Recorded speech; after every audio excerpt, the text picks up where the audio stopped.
Welcome back to Obituary. I'm Spencer Henry. And I'm Madison Reyes. And here we are in the big 2026, baby. The big 2026. I think this year is going to be so good. Yeah. I mean, we will say that we are filming this just right before 2026. So if anything catastrophic happens, we don't mean that. Wait, last year, remember the fires?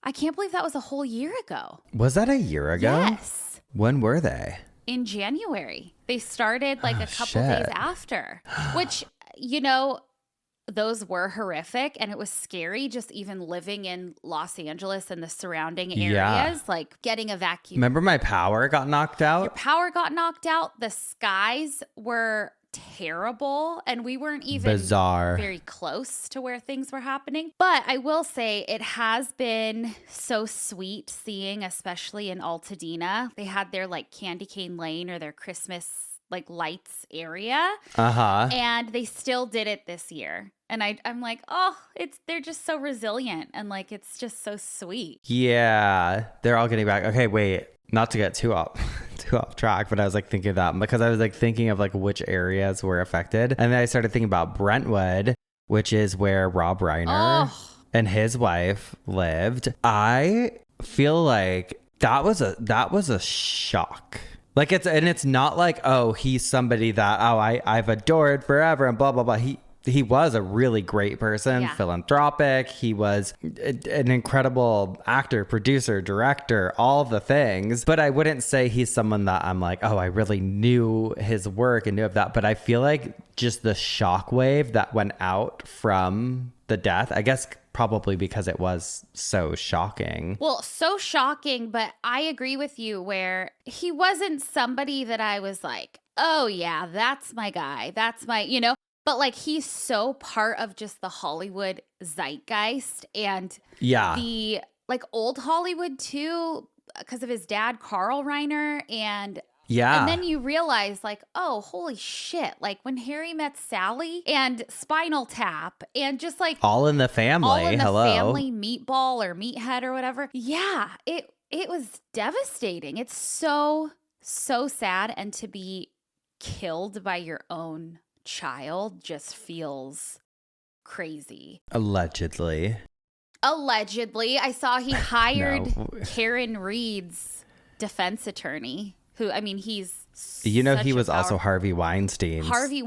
I know. I read that. I mean, what are you going to do at that point? You fucking murdered both your parents, and it's very obvious. They found the blood in your hotel room. Like, there's no getting around it. No, and that's... So I don't get what the point is. It's to mitigate things. It's so that he probably doesn't get...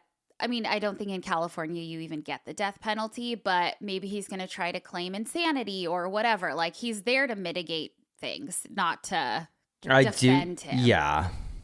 No, I mean, I understand that. I guess I'm just like, I feel like I'm like, come on, you're doing the fucking time. Unless he does have such a history. I think he's been in dozens of rehabs since he was 15 years old. So it's like, maybe they will try and be like, oh, he was on drugs. But even then, it's like, that is not an excuse. No.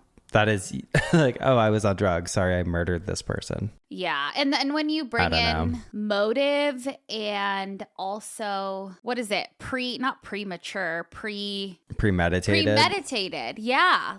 Depending on where they were murdered, if they were sleeping or in bed, it's like, that's absolutely premeditated murder because you know that they don't have any ability to fight back. Or, you know what I mean? I don't know. I guess we'll see. But I did see footage of the defense attorney. Which I saw that today too. I saw him going to the Brentwood house, and I do kind of think he's a badass in the way that he handled the Karen Reed case. I watched that trial almost every day and the second trial, and I just think like he is not somebody to fuck with. But I also found it interesting because every single case that he takes on, he investigates also, allegedly, I guess. So that's like, it's weird for I guess a lawyer to go to the crime scene with the defense attorney.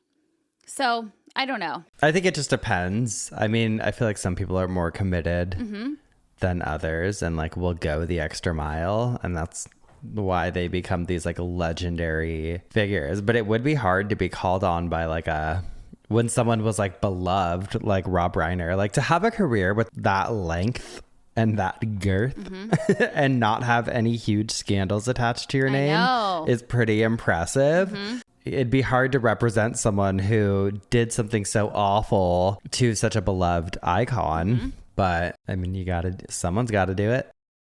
Yeah. I know. And then it gets into that, like, well, the law's the law. Everybody is entitled to a fair trial. And it's like, even if we know, we fucking know. Like, come on. Yeah. I mean, allegedly, whatever, but allegedly, whatever. Allegedly, whatever. But I'm just like, come on. It's so terrible. Absolutely terrible. Horrible. Who also needs to hire a really good defense attorney? Us. Yes, us. But have you seen, this came out a couple weeks ago, but we haven't talked about it, that Bay Area funeral home director who gave a grieving family, instead of their son's clothes, they gave his brains. Yes, girl, I saw that. Are you fucking kidding me? For you guys that don't know or haven't seen this is from abcnews.com. I just have to tell you because, again, new year, but same funeral home bullshit. That doesn't go for every funeral home. We know the majority are great, but... Well... Allegedly. I don't know. Who knows? We know some of you are great. Yeah. A lot of you have turned out to be pretty dicey. Yeah, real dicey. So this says a San Jose funeral home is accused of making a terrible mistake of mishandling human remains, which already I'm like, this is not a terrible mistake. This is absolutely diabolical. A father has filed a lawsuit that says the funeral director gave him a bag with what was supposed to be his son's clothing. Once he got home, he realized the bag contained his son's brains. Why are we taking brains out? Girl, leave them in. Leave them in. Aren't we embalming? It's widely... Well, they still, I think, they take some of the organs out when they're embalming and they put them in a bag. Was he shot? They're not saying the manner. Yeah, I guess it depends probably how he died because, they definitely would not remove the brain unless they were doing like a full autopsy. Yeah, and they're not disclosing the manner, so we don't know. But still, either way, come on. Crazy. No. It says it's widely said that no father should have to bury his son. But the pain for this San Jose family is even worse because of what appears to be a funeral director's ghastly mistake. Alexander Panon, 27, passed away on May 19th of this year. His family asked the I-Team not to report the cause or manner of death. They are struggling with their loss and their experience at the Lima Family Erickson Memorial Chapel on Willow Street in San Jose. I am saying that very clear. Okay? And slowly. The family's attorney, Samir Habas, told the I-Team they wanted to do what's right for their son and they wanted to have a dignified farewell for him. Habas filed a lawsuit for the family that says they agreed to pay Lima more than $10,000 for a full-service memorial tribute package. They also wanted to give nicer clothes for Alex to wear during the burial service and asked the funeral director to return what he was wearing at the time of death. The lawsuit says Anita Singh handed Alex's father. Anita,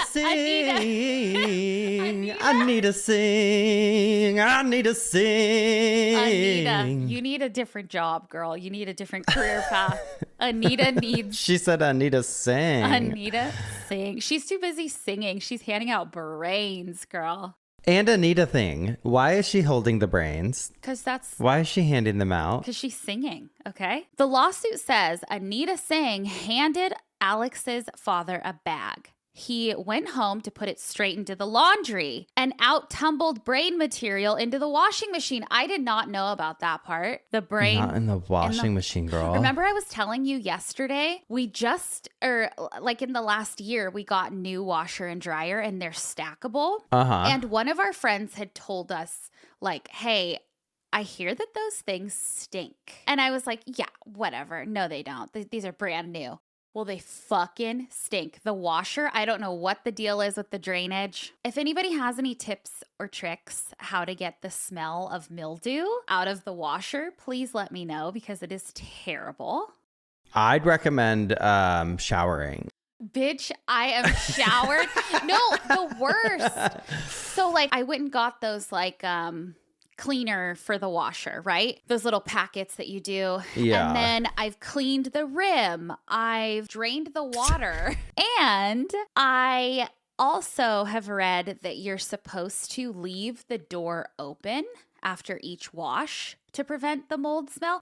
I'm gonna leave the door open. That's not realistic. That's not going to happen. Our washer and dryer are like in a closet. So I'm not going to leave it open. Come on. It's 2026. We have cars. I told you the best washer and dryers are The those old fucking ones. Maytag, the white Maytag ones. Yep. You can still buy them. Yep. Fuck a front loader. Fuck. I don't need my washing machine to text me.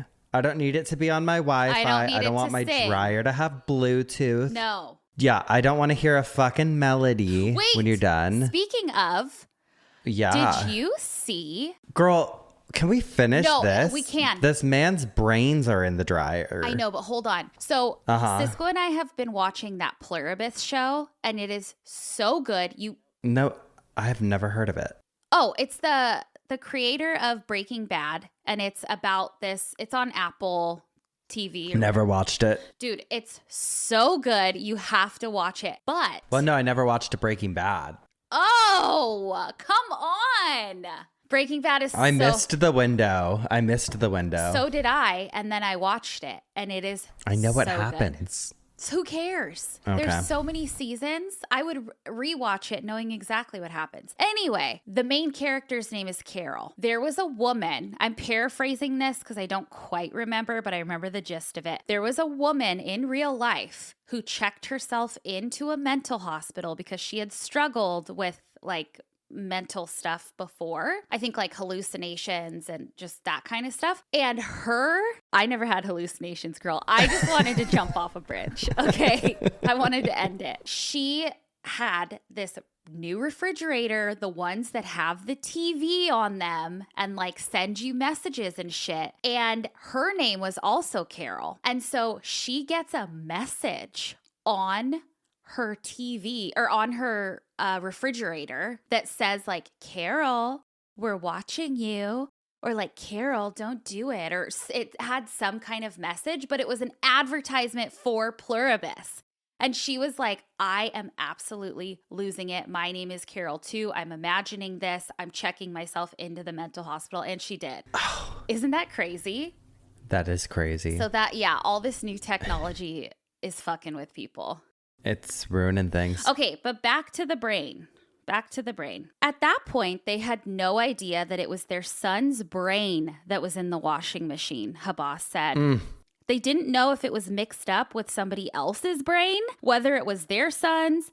They had not a single idea. Damn. Alex's father scooped out the brain from the washing machine, put it back in the bag, and returned it to Anita Singh at the funeral home. Habas said Miss Singh took the bag back from him, never disclosed whose brain it was, never gave information, no apologies, and said, I'll take that from here. Oh, she was shitting probably like. Oh, she's like, fuck. Okay, yeah, you didn't see that. Yeah, you did not see that. You didn't see it. The next day, Alex... Maybe it was her brains in the bag. Honey, I know. The next day, Alex was buried at Oak Hill Memorial Cemetery. Weeks later, the lawsuit says a whistleblower who works at the funeral home came forward to confirm it was Alex's brain in that bag, and that after the mix-up, funeral director Anita Singh placed it in a box and left it outside in the funeral home's courtyard for 2.5 months. Girl, what the fuck? You're sending it on a summer vacation, and for what? Just cremate it. Just something. Finally, an employee spotted the box with the bag inside and became overwhelmed with the smell of a rotting human brain. Don't get me wrong, errors can happen, Habas told the I-Team. But what cannot happen and what should not happen is that you cover up your errors, and that's what the funeral home has done here. The Lima Family Funeral Home referred us to its owner, Service Corporation International, or SCI, the largest funeral service company in North America. They operate under the Dignity Memorial brand, pledging reliable service, which I always hear about Dignity Memorial. Yeah, they do have, I think, a decent reputation, but I feel like it also is just too all-encompassing, because same thing with Forest Lawn, but we know there's been some disasters with them as well. So it's really case by case. It is. So then it goes on. SCI spokesperson Christopher James sent the I-Team's Dan Noyes an email. Due to active litigation, we won't be commenting on this matter. Our next stop was the Lima Family Chapel, looking for the funeral director. An office manager told me Anita Singh did work here, but she left for good 2 weeks ago. Noyes was able to catch up with the funeral director as she arrived home and asked, damn, they're relentless. How do you give a father his son's brains and not a bag of clothing, Anita? Singh just backed away. Anything to say to the family? And nothing. The I-Team also scheduled an interview with Alex Panon's parents, but they were too emotional and decided they couldn't talk about their ordeal yet. In the meantime, their lawsuit moves forward and their lawyers are negotiating a plan to reunite Alex's brain with the rest of him, already buried at Oak Hill. We don't know the extent of how much suffering you're going through for the remainder of their life, Habas said, but I can tell you it's something that they're never gonna forget. It's something they're going to have to live with forever. I'm awarding the family $5 million. Me too. If I was the judge, Me too. I'd be like, $5 million. I found our gavels the other day in the attic. Oh, you have them. You guys. Okay. So obviously I moved across the country. I had to, I could not bring everything with me. So you have the box of gavels. I do. Yeah. I'll bring them out next episode. I should have, they're in the attic. Will you bring me a gavel when you come out for my birthday? Absolutely. And I'll hit you over the head with it. What? Girl, let's get to the show. It doesn't even look like you're wearing a shirt in the lighting that you're in on my computer. I'm not. You're just an alien in a skin suit. I'm not wearing a shirt. And I have no genitals. I have nothing. No nipples. No anything. Kyle XY or whatever. Remember that? Oh, yeah. There used to be billboards, I remember, in like downtown where I grew up, and they'd be his abs with no belly button. And I'm like, still would. One less hole never stopped me. As long as he's got a couple. Holeless and soulless, baby, we'll take them. Why not? Done it all. Well, Madison, speaking of holes, I have just one singular hole for us this week. Okay. And it's because it was just kind of wordy a little bit. Oh, a wordy hole is... A wordy hole. Shut up, you know? A wordy but worthy hole. Okay. Am I the asshole for wanting to keep my engagement ring from my late fiance? I, 36 female, lost my fiance nearly 11 years ago in a car crash. That is devastating. I mean, imagine like you're planning a wedding, planning a life. Fuck. We were both in the car, but I got out with only minor injuries while he died instantly. She was in the car. Oh. Yeah. This messed me up quite a bit, and I was in and out of therapy and support groups for years over this. Good for you for getting the help. Mm-hmm. The support group is where I met my current partner, 45-year-old male. He is a widower who lost his wife to cancer, and we understood each other's pain a lot and bonded over it. 3 years ago, we started dating, and we moved in with each other last month. I've remained close with the family of my late fiance since I lost him, and they were a great support to me in the first few years. However, his mother, 61 female, asked me last week for the ring he gave me back since I'm now seriously involved with another man. She said she wanted the ring to keep in the family and it would mean a lot to have it. This upset me. The ring he gave me wasn't a family ring. I was literally thinking that was it a family heirloom. Okay. And it's garnet and emerald ring he picked out because those are our birthstones and I didn't want a traditional diamond. We picked the ring out together and he saved for months to get me it. It holds a lot of beautiful memories for me, even if it's bittersweet. I'm now at a point where I can enjoy the good memories without too much pain. Me being in a relationship now doesn't mean that I have this ring gathering dust in a drawer somewhere. I wear it on my right hand now, the same way my partner wears his wedding ring. We both feel it's okay to honor our lost loves this way, and neither of us have any jealousy or negative feelings over this. Hell, we have a picture of my fiance and his wife on the wall in our living room. Aww. I told her I could understand if it had been a family ring that he'd inherited, though that still would have made me feel a little weird for her to be asking for it back, but it isn't a family ring. It's my ring, we picked it out together, and I plan to wear it for the rest of my life. She insisted it should be back in the family and that she wanted it as it was the last major purchase he made before he died. I ended up hanging up on her as I was so upset, and I've been avoiding her calls since. My partner is angry on my behalf that she even asked this and told me she's being ridiculous and that I should wear the ring as long as I want to. I can't help but feel like I'm being punished for finding someone to make me happy, that I was supposed to mourn him forever in her eyes. I've spoken to my parents about this too to get their insight, and my mom feels like maybe I should give the ring back as this mother is clearly just hurting and wants something to hold on to of her son. My dad, meanwhile, says he sees both sides and that it's my choice. I don't know. I might be a little too emotional over this. Am I being the asshole or unreasonable here? No, I see both sides, of course, but yeah, I think keep it. Keep it. I agree. And she went through this. She was in the fucking car when he died. Like, that is horrendous. If it was a family ring, 100%, I think she should give it back.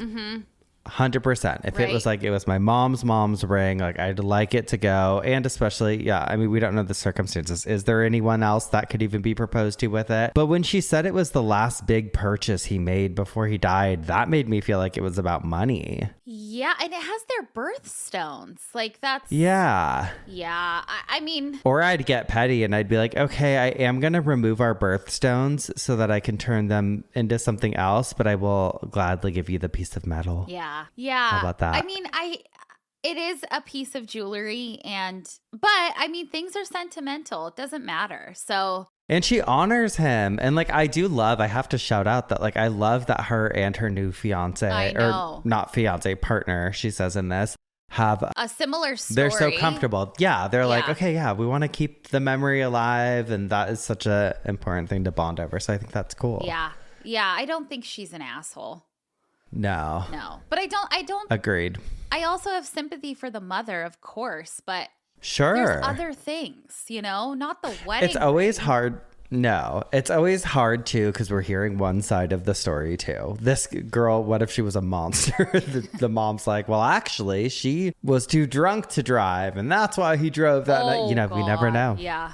Okay. Not to put that on them. We don't know. We don't know. I know. We don't know. I'm just saying we don't know the circumstances. Right. But no, not the asshole. Well, here's what I can tell you, Madison. I am up first this week, which means that you should have a little side bitch for us. I sure do. And because it was just New Year's Eve a week or two ago, we're still in the spirit, okay? So I have an obituary for you. This is from the Boston Globe. From 1975, it says, senior member passes on. Chat editor. This is the most heartbreaking letter I've ever written because my beloved mother, New Year's Eve. That's her name. Her name was New Year's Eve. Love her. I bet she was a real blast. I know. And passed on just 13 days before her 88th birthday. I am the daughter who lived at home with her, which... I think this person is an editor, but she talks about herself a lot.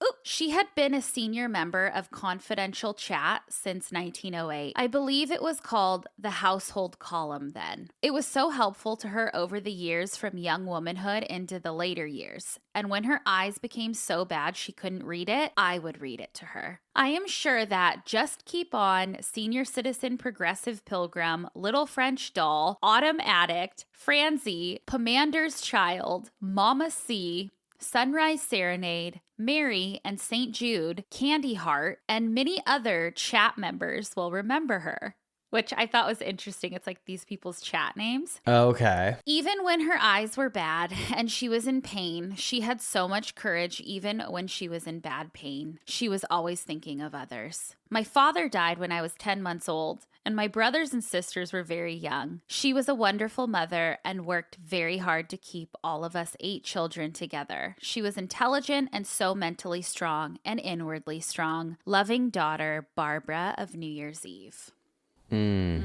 Barbara. She did talk about herself a lot. Barbie, that's But rest in peace to New Year's Eve. I know. I think that's kind of cute. I guess. Love that. Yeah. And I like the name. I don't think it's on one of those like band names list either. So. Oh, yeah. I like the name Christmas too. Yeah. Hank's middle name, my nephew, is Holiday. Oh, yeah. Hank Holiday. Hank Holiday. That is a star. A star. A star. Put him in a Western. Yeah. Very good. All right. Well, we're going to take a quick break. And when we come back, I'm going to tell you what had me spinning in my coffin this week. Alrighty. We'll be right back. And we're back. Spencer, what had you spinning in your coffin this week? All right. Girly Geoffs, Geoffs, even all of them. Jebs? All of them. Jebs, Geobs. I am so excited because I am actually kind of piggybacking off of your recent coffin spinner. It kind of worked out perfectly because I came across the story of this woman named Karolina Olssen. And it's this pretty incredible story. Well, incredible is probably not the right word because the story itself is a little depressing. However, Karolina is a medical marvel of sorts. But all that being said, I'm really glad you took on comas last week because I feel like it was the perfect predecessor for today's coffin spinner. Ooh, okay. I loved learning about comas. Yeah, me too. All right, on to the story. But is this the story of a girl in a coma or is it something much more sinister? Oh. We're going to find out. Okay. It was very strange what happened to Karolina one day in late winter of 1876. The cold weather had stuck around through January, well into February, and it was on a cold February day when everything changed in the Olsen household. So the Olsens were very hard workers. The family consisted of the dad, Olaf,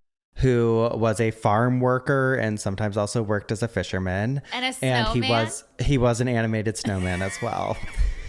He was. And the mother, Christina, looked after Karolina and her 4 siblings, all of whom were just rambunctious boys.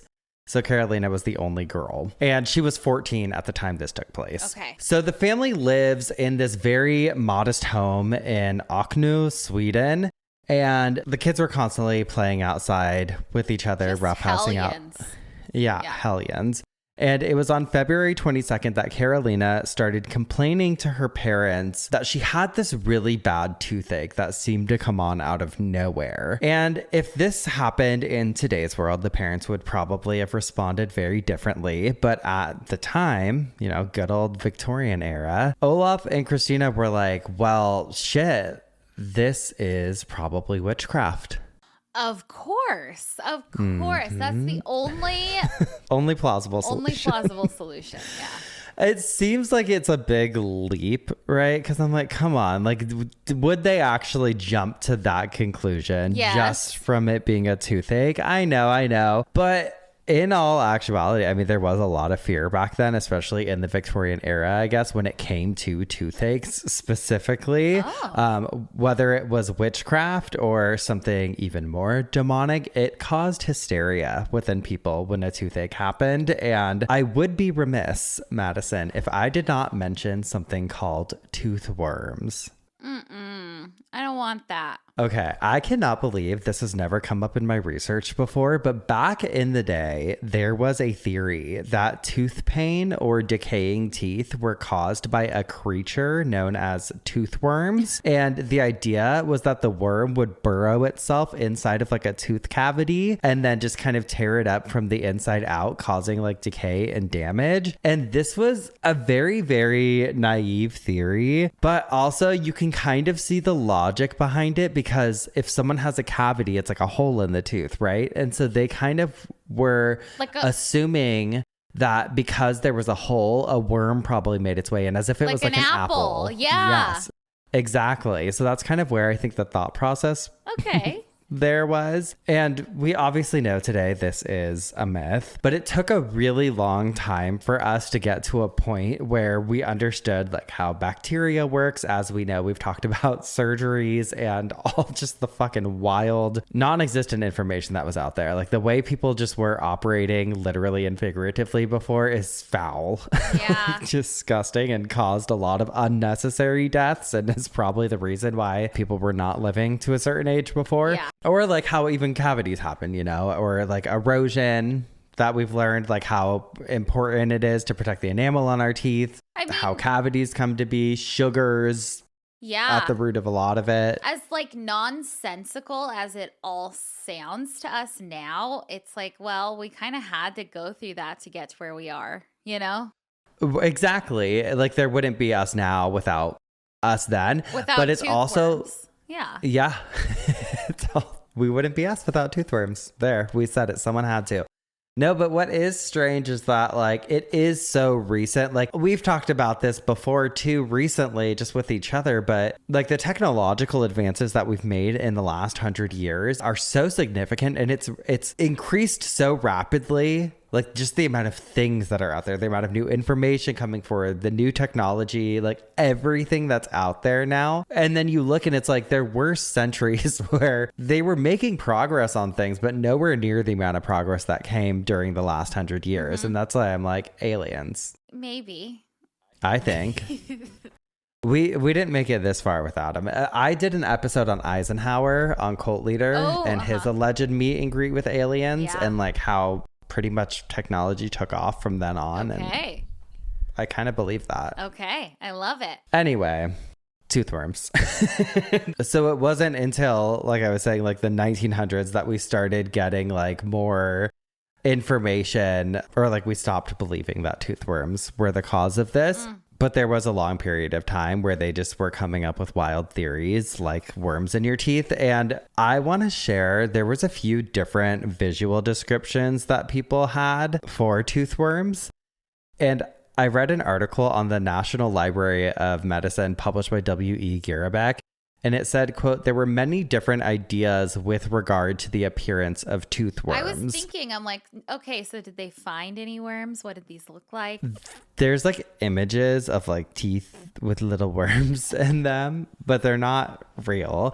But in England, for instance, this says, it was thought that the toothworm looked like an eel. In northern Germany, people supposed the toothworm to be red, blue, and gray. And in many cases, the worm was compared to a maggot, which is fucking gross. Ew. The gnawing worm was held responsible for many evils, and in particular was blamed for toothache provoked by caries. The question is discussed of how the belief of the existence of the toothworm in former times can be explained. In popular medicine, numerous therapies were applied in order to eradicate the toothworm.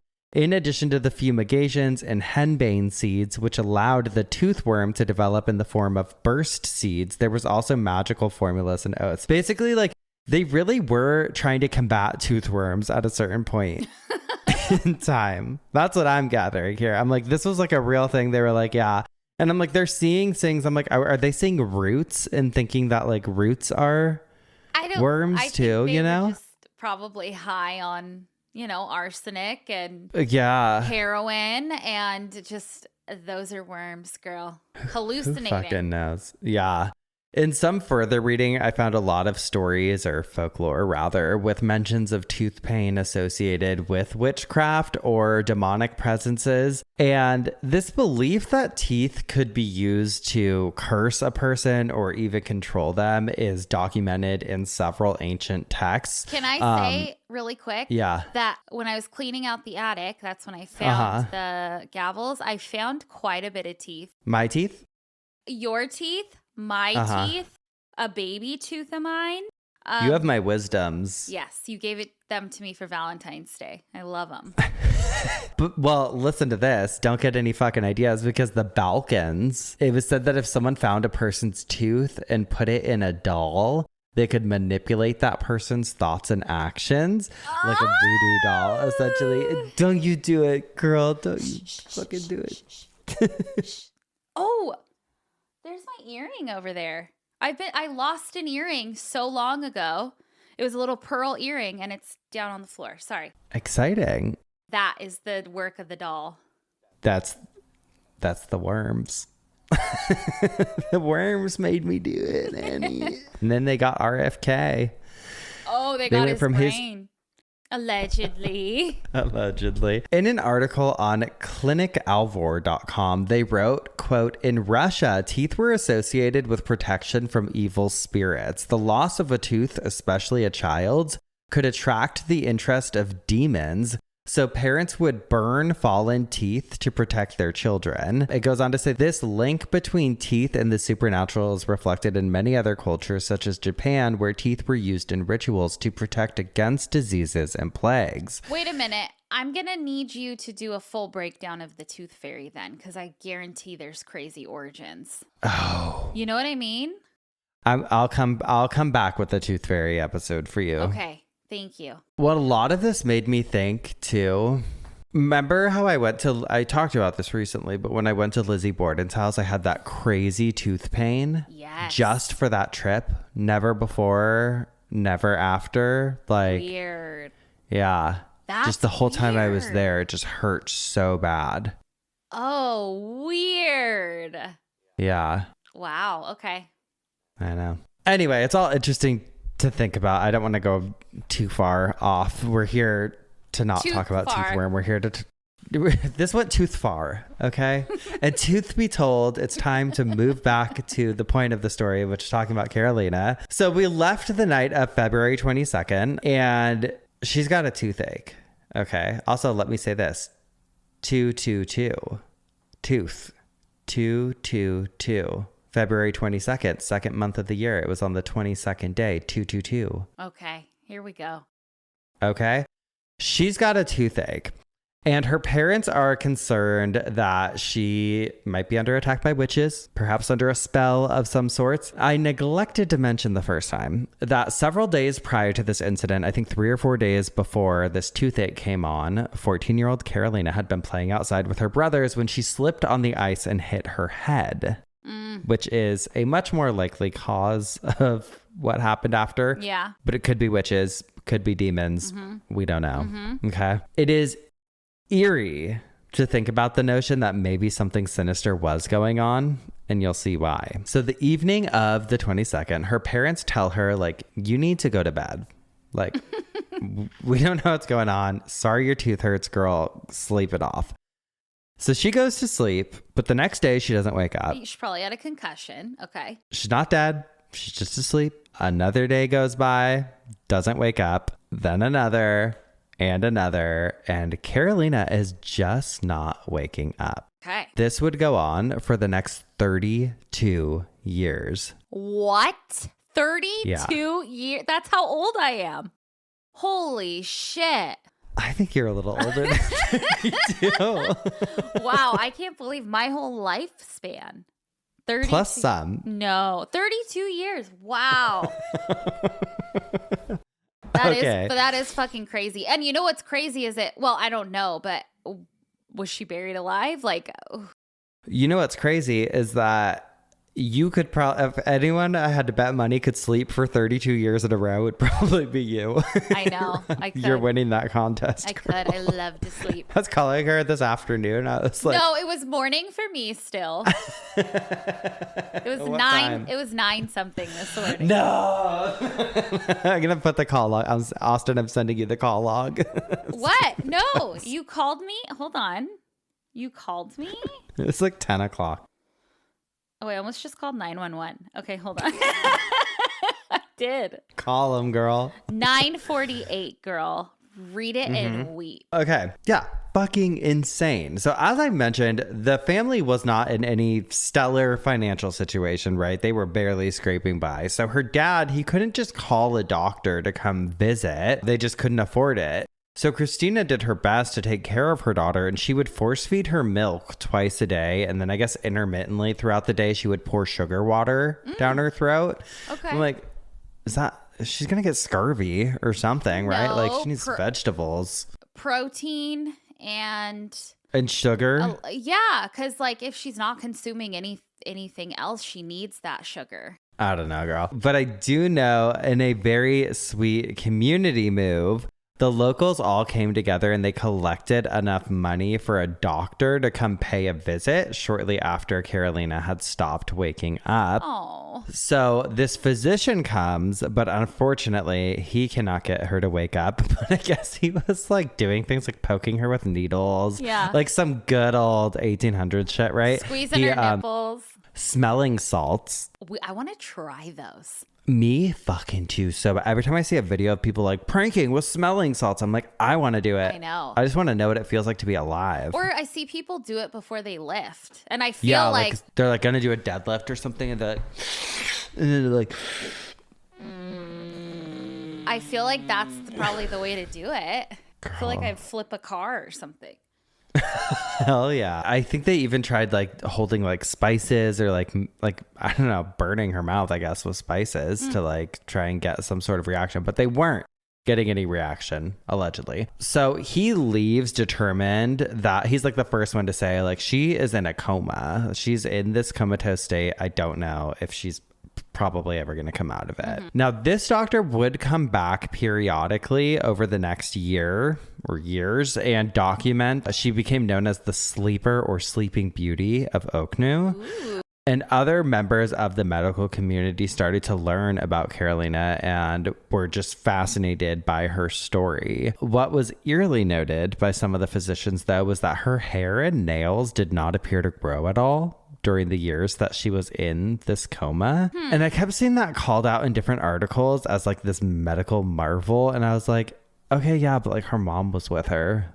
Like, was her mom just keeping her hygienic? Probably, yeah. Other articles made it seem like it was like this miracle that happened. They reported that she didn't seem to be aging during those years and that I don't fucking know. But I do know that years into this, Karolina's mother passes away in 1904. So that's like fucking 29 years or something into this ordeal. And a maid continues taking care of Karolina for the next 4 years until she wakes up. Okay. So when she wakes up, God, I want to hear it. I know. We'll get to that in a minute. But before we do, she had been hospitalized at one point during the 1890s. And they brought her in just to see if there was like anything that they could do. Because at that point, I mean, it had been so fucking long that she had been in this comatose state. And so I guess they did some electroconvulsive therapy on her. And some shock treatments as well, but just didn't work. But the doctors there apparently determined like, oh yeah, she's got general paresis of the insane, GPI, which is a neuropsychiatric disorder, which is caused by late stage syphilis. Oh, fuck. But wouldn't syphilis have taken her out?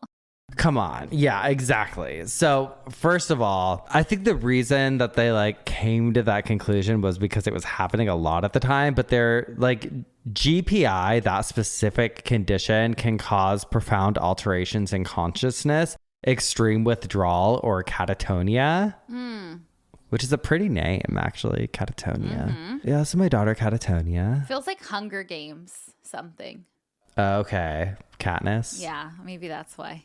Yeah. Long periods of unresponsiveness. Okay. And that's real? That's real. And she was unresponsive, for decades. She was unable to speak or move, apparently, allegedly. But that's kind of really like where the overlaps stop. There's a lot of differences because GPI, that specific condition, usually presents itself in adults between the ages of 30 and 50. And she was only 14 when symptoms began. And there was no other like juvenile cases reported at the time, I believe. And she also didn't have any symptoms of like syphilis itself. Yeah. So yes, GPI, this condition can cause an extreme neurological shutdown, but that's not what she was dealing with because it's degenerative also as a disorder. And as we're going to come to find out very shortly, there was not a fatality in Karolina's case. So on April 3rd of 1908, the day she woke up, this was 32 years and 42 days after she had gone to sleep.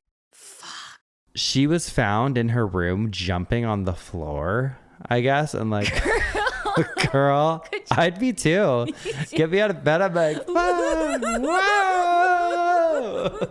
But she remembered everything from before she went to sleep. She probably had gossip. Oh, before she went to sleep. Okay. Before she went to sleep. And then immediately they started like running tests and stuff on her. And I wish we had like today's medical know-how to know what was going on here or just like better recordings of it. But it really did seem like she had almost been preserved all those years. They said that she woke up looking no older than 25. Hell yeah. Hell yeah. But imagine she went to sleep as a 14-year-old girl and woke up as a 46-year-old woman. Wow. Whoa. Yeah. But probably still the mind of a 14-year-old. Well, and I'm like, she probably looked great because she probably wasn't out there in the sun or anything. She was probably such a beauty. Oh my God. Truly. Now, here's the thing. Not everyone is convinced that this girl was in a coma. There's people that are like, she was fucking faking it and the mom was helping her fake it. Okay. And the mom passed and she kept it going for a couple more years. And then she's like, all right, jig is up. Yeah. Okay. There's reports that her and her mom were regularly heard like chatting with each other and like sometimes having meals and then like just like put her back to bed, which is so crazy. Other family members did mention, they didn't say like, oh yeah, she was fully alert and awake, but they mentioned that she would wake up from time to time and like ramble out different prayers that she'd often recited when she was younger. And it was just strange. But she could have just been an attention seeker girl. She could have been like... Yeah, but to have no reaction from all the little like hurtful tests. Yeah. Yeah. But maybe they would inject her. The mom, this is what the mom did. She would Munchausen. She would go down to the local village. She would pick up drugs from the drug dealer. Yeah. And she would be sedating her. So she'd be like, listen, the doctor's going to come over and he's going to pull all these tests. We're going to sedate you so that you don't have any reaction. I think you're on to something. Okay. What if we solve a 100-year crime? No, I think low-key, I think we did. Because there's a psychiatrist named Dr. Froderstrom who met her in 1910 and published a paper in 1912 about her, and he stated his analysis was limited to her situation being an unclear case of hibernation. It was revealed that she did wake up occasionally, and when she did, she reacted with sorrow and anger, which fully could have been her like dealing with like the coming on and off of substances, like sedatives. Yeah, he speculated that she thought she was seriously ill and that she remained still with her eyes closed and refused to eat to elicit sympathy. So he's like, no, she was doing this on purpose. It has been conjectured, quote, that her mother had helped her and kept the fact secret that she was no longer hibernating. When you were telling me the story, it reminded me of Yaki, the lizard, because he's in like a brumation right now. Like, so he's not, it's not like a full hibernation, but he'll sleep all day. He'll wake up to eat barely, and then he goes back and sleeps, and like it just goes on, and it's because it's cold and this is kind of the time they do it. But that is what I was thinking. I'm like, yeah. Well, it's funny too, not my like regular trainer, but the guy who was teaching a class that I went to today at the gym, we were talking about he's going out to Gatlinburg to like go stay in a cabin for a couple days this weekend. And he was like, yeah, I really hope I see a bear. And then we were talking about like hibernation and stuff. And he's like, I always thought like they went to sleep for like months at a time. So and I was like, oh, I thought that for the longest time too, because that's how we're taught. It makes it seem like, oh, they go in and they're just asleep for 4 months or something. But they're not. They, you know, are in their cave and they wake up and eat a little bit. And, but they're just not doing the same thing. But anyway, Karolina, she went on to live until 88 years old. Wow. And then she died of a brain hemorrhage of sorts on April 5th of 1950. So at least, you know, if she was in this comatose state, she got to live out the rest of her days. Wow. But I don't know. Some people are like, yeah, it was a medical marvel, but others are like, I don't know. You know what it made me think of too is like, there's that like trapped in your body syndrome. Yeah, we talked about it last week. What was it called? I don't remember, but we were locked in. Yeah. I'm like, what if it was something like that? I don't know. Crazy though. Wow. Well, thank you. Yeah. That is crazy. Crazy. Well, we're going to take one more crazy break. And when we come back, we're going to hear what had Madison spinning in her coffin this week. Alrighty. We'll be right back. And we're back. What had you spinning in your coffin this week? Well, actually, my little tooth worms, I was spinning in my casket this week. Okay. Ooh, excuse us. So even though she's better than us now. In my casket. I was at lunch the other day and was talking to a friend of a friend about his experience in New Orleans, which can't believe we both have never fucking been there. Like, shocking. It's shocking. We have to go this year. I know. We really do. But he had recently traveled there and was telling me all of the cool history and lore that he learned about. And he started talking about these women who came over from France. And I immediately stopped him and I was like, "Are you talking about the Casket Girls?" And he's like, "Yeah, like, how did you know?" And I'm like, "I have had an article about them saved for almost a year now. And I don't know why I haven't talked about them yet, but I like took it as a sign. Like, okay, now I'm gonna talk about it." So today what had me spinning was the Casket Girls of New Orleans. We first saw the Casket Girls of New Orleans in the early 1700s. And I'll get into why they're called that a little bit later. But Louisiana in the 1700s was a French colony, which I'm sure we all learned about in school. I have no recollection though. Yeah. And when I read it, I was like, "Oh yeah, that's the Louisiana Purchase." Like, right? Well, no, it absolutely wasn't. So I had to like educate myself. So Louisiana was a French colony because in the 1600s, Europeans were coming over and claiming land, as we know. And France wanted trade routes and power and money in cities, but like mainly the trade routes were really important for garnering all of the rest of that. So French explorers followed the Mississippi River and they reached the Gulf of Mexico. And you cannot pay me any amount of money to say the Gulf of America, by the way. It's the Gulf of Mexico. And they saw Louisiana, and Louisiana is named after King Louis XIV. I don't know what that is in Roman. I think 7th. Okay. Well, Louisiana is named after a King Louis, which I didn't know that. Like Louisiana. Louisiana. Uh-huh. Makes sense. It also wasn't just like modern day Louisiana as we know it. It was a ton of land, including parts of Canada. So basically the Mississippi River and everything that drained into it, they purchased. And it was France like claimed and purchased. Got it. And then New Orleans was founded in 1718 because basically if you controlled New Orleans, then you controlled trade because it sat near the mouth of the river. But France struggled to keep it because of the weather, because it's swampy and like humid, and it was hard because of the weather, and there were too few settlers there, especially women, which plays a big role in the Casket Girls. Anyway, I also didn't know that France owned it until 1762, and then they secretly give it to Spain. Then Spain was like, "No, girl, like, we don't want this," and gives it back to France. Then in 1803, France sells it to the United States, which is the Louisiana Purchase. Got it. Okay.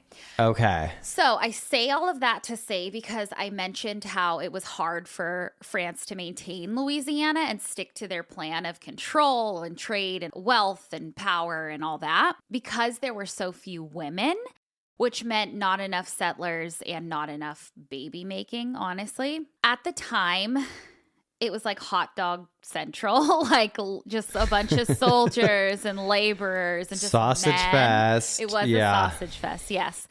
And in my opinion, and I think this is right, and I think you agree, like to build a stable society, we absolutely need women and lots of them. You're not going to say anything. He's a woman hater. What, to tell us what to do, honey? Al to Bundy. backseat drive? No thanks. Al Bundy. Remember he had that like no women club in his garage? Yeah. God. I had one of those too, honey. No women allowed. We're doing something different. In We're your sword closet. fighting in here. In Okay. your closet, honey. In your closet. Girl. Okay, so France is like, okay, we have to import brides. That's the only thing we can do.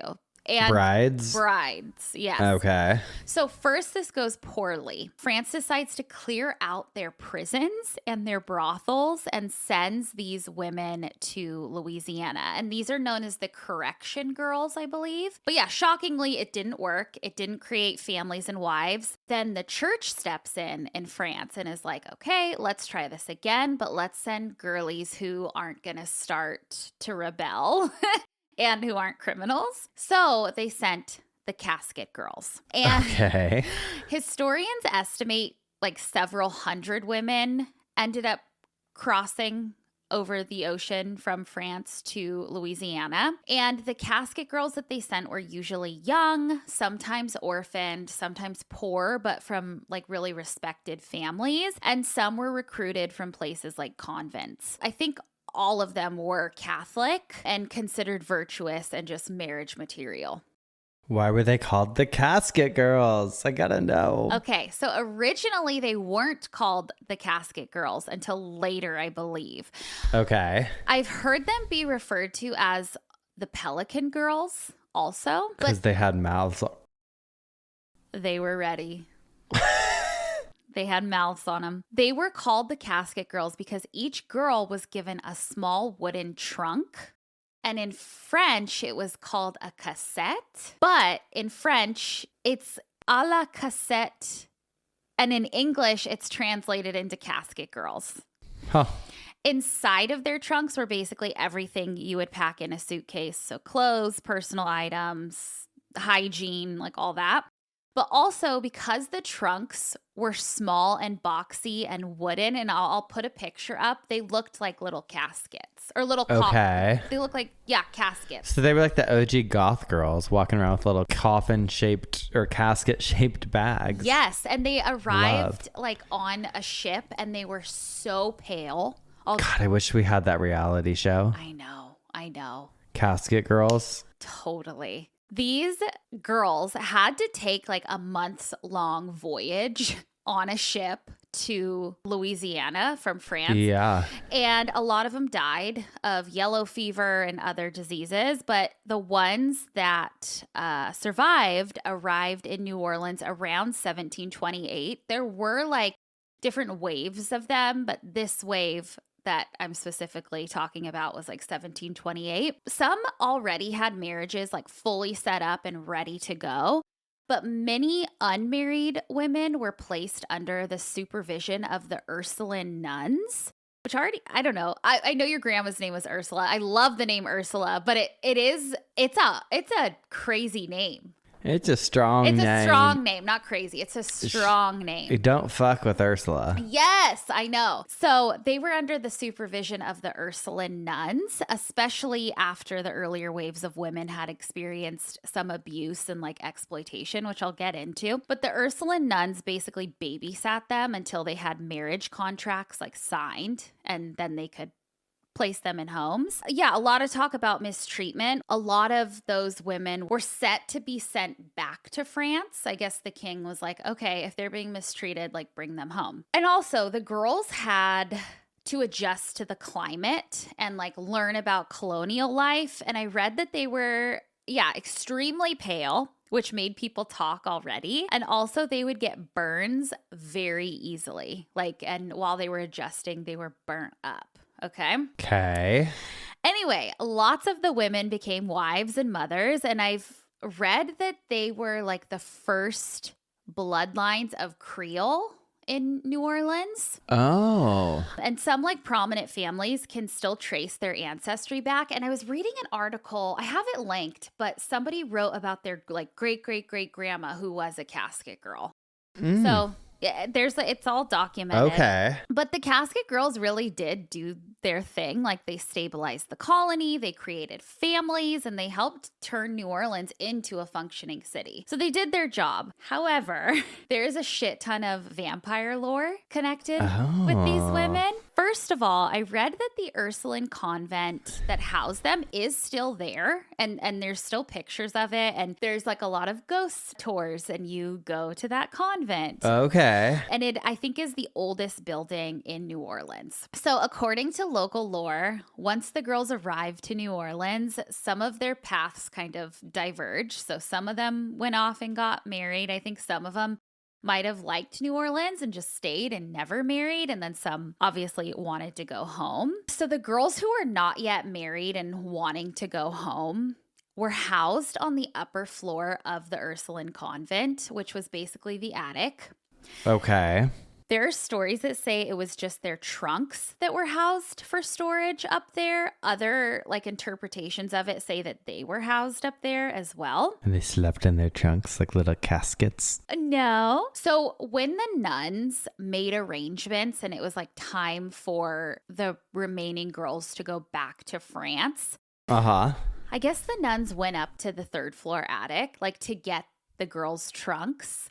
Which the girls had, I believe, access to the trunks. Like it had all their daily personal items in there. But when they went up there, the nuns discovered that every single one of their trunks had nothing in them.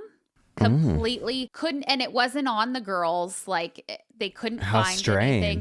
Just completely empty. So this freaks the nuns out. They're like, this has to be some type of witchcraft or a vampire. And according to some stories, this is when people began feeling off, like there was something off about these women. But then I read that no, they were very pale and like kind of weird to the other people in Louisiana. And so they already were kind of talking like, why are they so pale? And yeah, people speculated that they were vampires. And so I love that. I know. But also some people were like, no.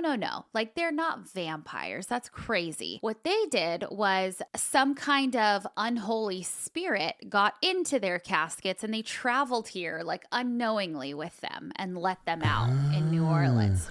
Got it. Which now looking at New Orleans today has so much ghost lore and witch lore and like, oh yeah, who knows? Some spooky shit. Very spooky. I guess the nuns acted quickly and the upper windows of the convent were sealed, like nailed shut. And to this day, those attic windows are still boarded up and sealed shut. I want to see them.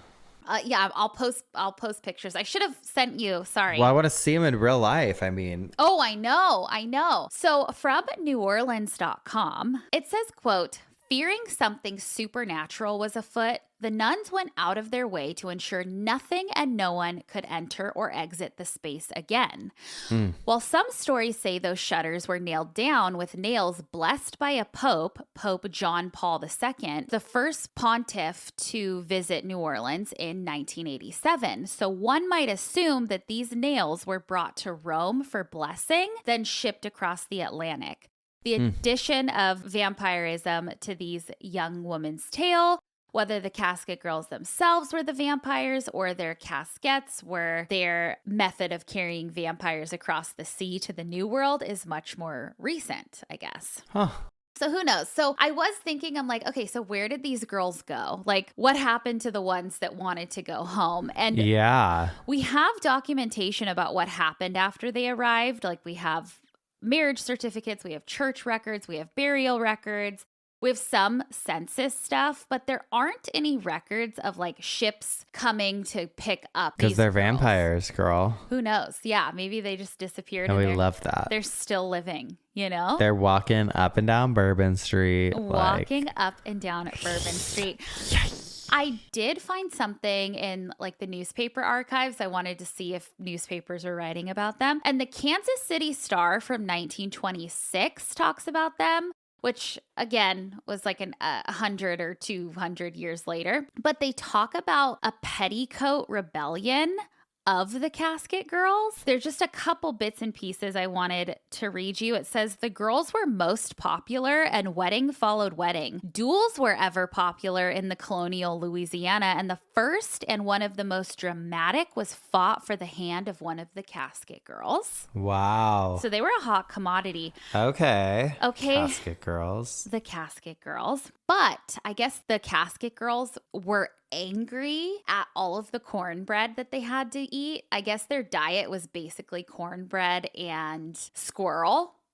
And so this article talks about how they met up and were like having a town hall meeting about it. Like, we need to change this. Like, because they were used to a French diet, and I guess they had plump pigs and really, I mean, it's kind of the same shit we talk about today in America. Yeah. Like, you go elsewhere and it's like, oh, wow, the food is incredible. And then I also found in 1977, the Sun News, they wrote about the Casket Girls and their like incredible culinary skills and how they really shaped like a lot of the Louisiana like delicacies. And it says, this is dated language. It says from the Indians, which we don't say. But from the Native Americans, the Casket Girls learned the art of grinding up sassafras leaves to produce file, the magic ingredient of gumbo. So we have them to thank for gumbo, I think. Oh my God. Also, I found in that newspaper, and it made me laugh. It says, the laziest man has been found, and he was in Portis a few days ago. After borrowing a match and bumming a cigarette, he sat down by a wagon and held the match against the tire so that the match would be lighted when the wagon started forward, which I love. Honestly, I call that innovation is what I call that. That is innovation. So, yeah, in the end, I feel sorry for these women. Like, they were a part of a state-sponsored immigration effort, but it didn't seem like they had a better life. I guarantee this was pretty much trafficking. And it was all about population. Like, they were reduced to logistics. Like, it wasn't. And called fucking vampires. So that wouldn't bother me one bit if someone wants to start that rumor about us. Vampires are always beautiful. All right, let's move into some obituaries, shall we? Let's do it. This one says 1940 to 2022. Deidre Grace Glabus passed away in Tabor on Friday, January 21st, 2022, at the age of 81 years. Relatives and friends are invited to meet with the family at Southland Funeral Chapel, 5006, 48 Avenue, Tabor, on Thursday, January 27th, between 4 and 5 p.m. Due to the fact that in-person attendance at this visitation is limited, those who wish to attend may do so by visiting Dee's obituary page on our website and choosing the attend visitation link to schedule an arrival time. Alternatively, you can call the funeral home to schedule a time. Please be mindful that the visitation time selected is limited to a 10-minute window to allow others the opportunity to meet the family. And then it lists like the funeral service information. Okay. And that one was sent in to us via GF that said, "Hi Spencer and Madison. You might remember me because I've emailed you before telling the story of a patient who faked his death after being discharged from the psych unit I worked on. Well, I'm back with another interesting story / obituary. I grew up in a very small town, Tabor, Alberta, Canada. Like 8,000 people, and overall, it's a very boring place. But we have a couple stories that put us on the map. The one I'm emailing you about is about a woman who passed away in 2022. She lived in Tabor for 50 years as Deidre Glabus, but her other name was La Pistarola, or Sharon Kinney.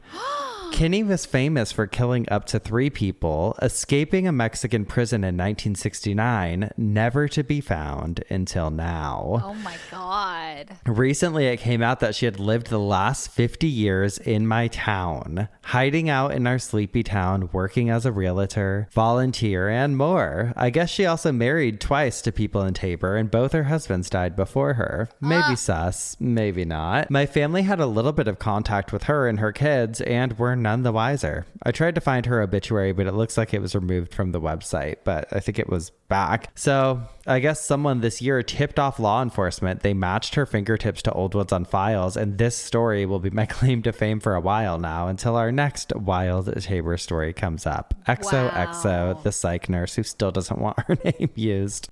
But I was like, scandalous. That is scandalous. I don't know how. And, I don't know how people live with themselves, right? But I also wonder how many people out there are like living a double life, because there's this video that's been going around on TikTok. I love body cam footage. but I love to watch it all day. There's new body cam footage of that woman who had kidnapped somebody. Yeah, she kidnapped her own daughter, but like 30 or 40 years later, they discovered, it was her. She was living under a different name. But yeah, and the neighbor was like, was her daughter? Yeah, it was her daughter. I guess the neighbor's like, Deborah, they're coming for you. They're coming for you, girl. They're coming for you, Sharon. Yeah. And then they really were. They were like, yeah, we actually are. The cop go was home. laughing. The cop was like, okay, go home. Yeah. Wait, so she kidnapped her daughter? That was the story? Yeah. She kidnapped her own daughter. And so was her daughter taken from her custody? I think she lost custody, but her dad I don't think had anything, like no history of abuse or nothing. Like I think the mom was crazy and took her. Yeah, to a different state, changed her name, all that. So damn. I know. Who knows? People are wild. People have secrets. They do. It's crazy. That is the truth. All right. Who you got for your obituary? Okay. So I originally was going to do Selena's dad's obituary, Abraham Quintanilla, but I know people feel different. Like he's controversial. So I was like, no, you know what? I am going to find a death notice. And I did. This is from the Daily Times from 1928. It says Bulletin, Toledo, which I guess is Ohio, Toledo, Ohio. January 13th. Albert Odin, 48, Millsdale, Michigan, farmer, quietly reiterated to police today how he killed George Woodward, 54, Toledo, last night because Woodward broke up my home.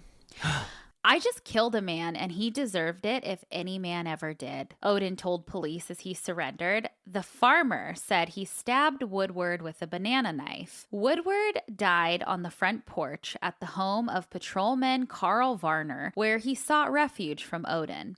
Odin quietly recounted the circumstances which he claimed led up to the killing. Woodward worked for him near Hillsdale 3 years ago, he said. After Woodward had been there a year, Odin said he learned the man and Mrs. Odin were holding clandestine meetings. Oh, not clandestine meetings. Harlot. Odin said he became so enraged he left home. He did not return until a few weeks ago, his visit being occasioned by a desire to see his 16-year-old daughter, Thelma, he said. Wednesday night, Odin continued. He heard that Woodward, in a drunken rage, had beaten Odin's wife, and Odin determined to intervene. With this intention, Odin said he sought Woodward out last night. A dispute followed and Woodward attacked him, he declared. Odin drew the long-bladed banana knife and stabbed the man 3 times. Jeez. I know. Woodward broke away and ran to the Varner home where he died. Odin's story was corroborated by Roy C. Crawford, 36, and a man named Ryan who witnessed the slaying. A coroner's inquest will investigate Woodward's death and will return a verdict sometime today. Damn. Homewrecker. Mm-hmm. Now it's in the newspaper. For all of eternity. God, and now on a podcast. Yeah, as are these next stories. We have spun in our coffins. We have bitched our obituaries. It means it's time for some dumb ass criminals. All right. I have a Florida man. This is from Fox 13, and it's short but sweet. And it is about this man, and his name is Wally Clanton. He was 50 years old, and he was recently arrested and charged with criminal mischief, arson of a first-degree structure, shooting at, within, or into a building, and felon in possession of a firearm. Menace. Apparently, officers, this happened at the end of November of this year, were called to his neighborhood on Friday because a man had been shot. And I think that was actually like an unrelated instance, but someone's house was on fire. And basically what happened was this man, Wally, he had this like ongoing feud, I guess, with his neighbor. So he shot at his neighbor's house.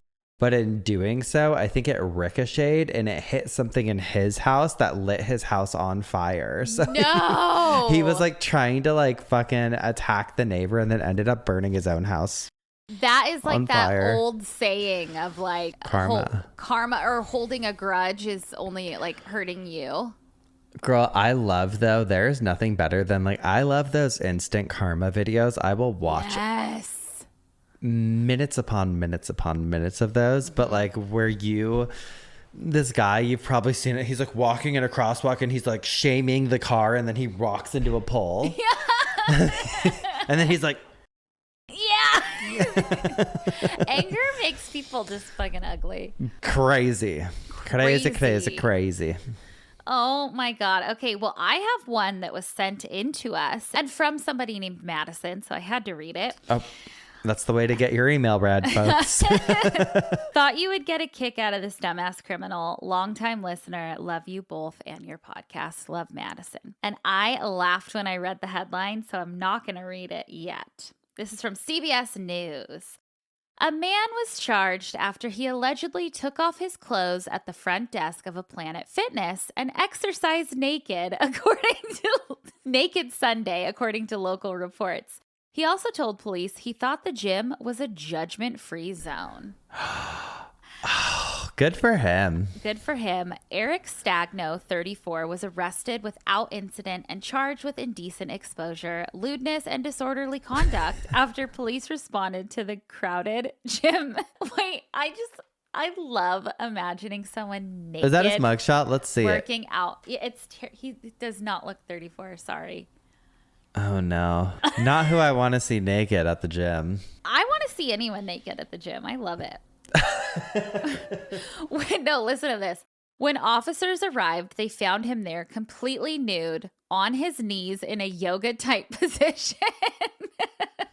Cool. He walked into the gym, stripped down at the door, then proceeded to walk back and forth a couple of times before settling in on the yoga mats. So good for him. Love it. He was released on $1,000 bail. So good for him. Good for him. I'll have him write to us. We'll send him $100 towards his bail. I would love 10%. that. Well, it happened in 2018, but we're still good for the money. Write to us. And something tells me he hasn't stayed out of trouble, but I don't know. Who knows? Maybe that was his rock bottom, but it doesn't sound like he thought he was wrong. Mm-hmm. Which I also like, someone who just sticks to their guns. They're like, I'm right. And calls them out. This is the judgment-free zone. Yeah. Shit. Well, speaking of judgment-free, I hope you don't judge us if we wrap things up here. Yeah. You know what I did today is I drank so much coffee that I think it's doing me in. I think I'm gonna collapse. Okay, we'll go and get ready for your 32-year slumber.